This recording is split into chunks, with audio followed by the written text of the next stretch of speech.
Nez à nez avec un micro, première partie, c'est parti. Go. Salut les amis, vous allez bien, j'espère. Et moi, je me porte super bien. L'histoire de la semaine que je m'en vais vous raconter se situe dans les années 2020. Reste avec moi jusqu'à la fin et je suis sûr qu'elle te fera énormément de bien. Merci et à tout de suite.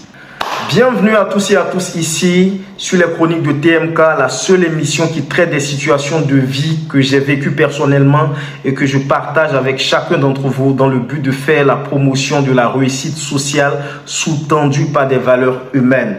Ça fait 2 ou 3 émissions que tu regardes avec nous. Tu aimes bien nos contenus. Qu'est-ce que tu attends pour t'abonner? Abonne-toi, like, laisse un gentil commentaire afin de nous soutenir. Maintenant, revenons à nos moutons.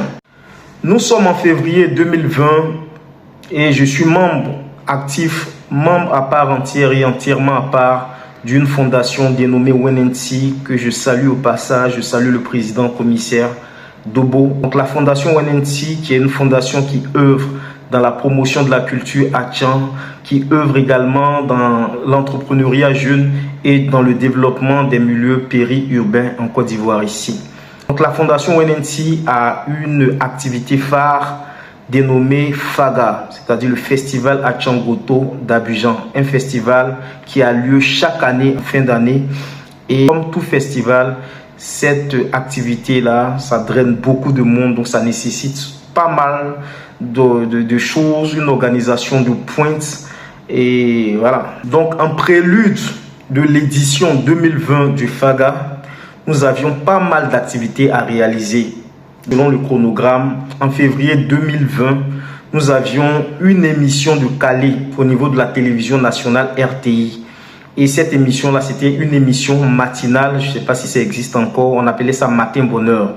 Et on avait fait des micmacs, on avait vraiment tapé à toutes les portes pour avoir une intervention au niveau de cette émission-là. Donc tout naturellement, la veille, on se rend sur les lieux, on fait un genre de simulation avec les différents acteurs, on prépare en amont l'émission, de sorte à ce que, comme c'est une émission en direct, de sorte à ce que le lendemain net, dès qu'on plante le décor, les choses se passent assez naturellement.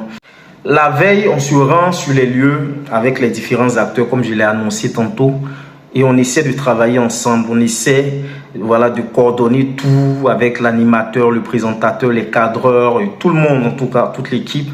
Et ça se passe vraiment bien. Aux environs de 18h, 19h par là, on finit de tout caler avec les différents acteurs au niveau de la télé. Donc on est content, en offre, on a une petite réunion entre nous pour voir comment on va bien s'organiser pour ne pas nous louper. Surtout qu'il y a des gens parmi nous qui venaient de Yopougon, d'autres de Bingerville et d'autres de Makori, un peu partout.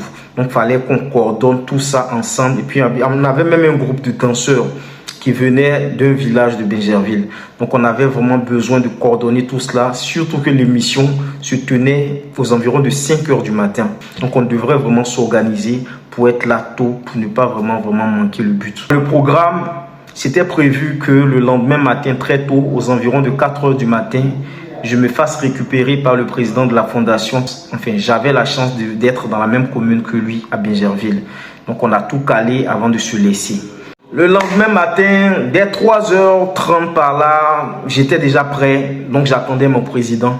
C'est en ce moment-là que je reçois un coup de fil de lui qui me dit que « Ah Joe, tu sais très bien que pendant l'émission, on doit présenter également les mets Achan. Et jusque-là, ma femme n'a pas encore fini de concocter ces mets-là. En temps, tu connais l'embouteillage de Bingerville. Si je m'amuse à quitter Bingerville à 4h, espérant revenir vers 6 h pour récupérer ma femme, c'est pas évident que tout soit calé avant la fin de l'émission. Donc ce que je te préconise, c'est que toi déjà tu me dévances.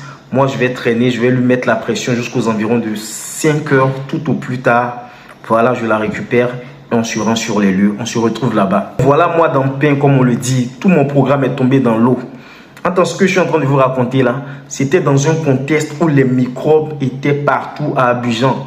Un contexte où c'était très compliqué de se déplacer avant 6 h du matin. Un contexte où tout Abidjan était sur un pied à cause des microbes. Donc, je vais essayer de récapituler pour des gens qui ne sont pas ivoiriens. Les microbes, en effet, ce sont les enfants en conflit avec la loi. Donc, un groupe d'enfants, une bande d'enfants bien organisée qui ont pour objectif d'agresser, de déposséder les citoyens de leurs biens. Donc, ces gens de personnes-là avaient pris toute la ville. Et tout le monde en parlait sur les réseaux sociaux, dans tous les rapports de la police. Tout le monde parlait des microbes là. Ils ont régné de 2015 à 2020-21 par là, avant Corona. Ces enfants-là agressaient sauvagement.